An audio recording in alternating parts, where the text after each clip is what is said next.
আর রিয়া কিন্তু শান্তিপুর থেকে 2 bag sari shopping করে নিয়ে বেরোচ্ছে। জিরো, একেবারে জিরো।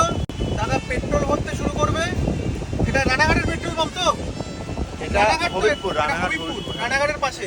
তো আজকের ব্লগটা কিন্তু একেবারে রানাঘাট থেকে শুরু হচ্ছে, কারণ আমরা পুজোর শাড়ি শপিং করতে যাচ্ছি শান্তিপুরে, তাই তো? এপাশে মা রয়েছে, সোনা বাবা রয়েছে, আর এপাশে রানাঘাটের ভাই, সেই ভাই রয়েছে।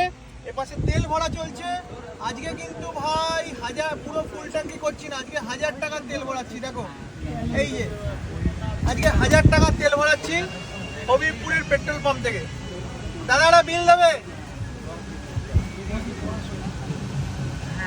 দেখো আজকে কিন্তু আর ফুল ট্যাঙ্কি না, আজকে রানাঘাটে এসে 1000 টাকার তেল ভরাচ্ছি, তাই তো?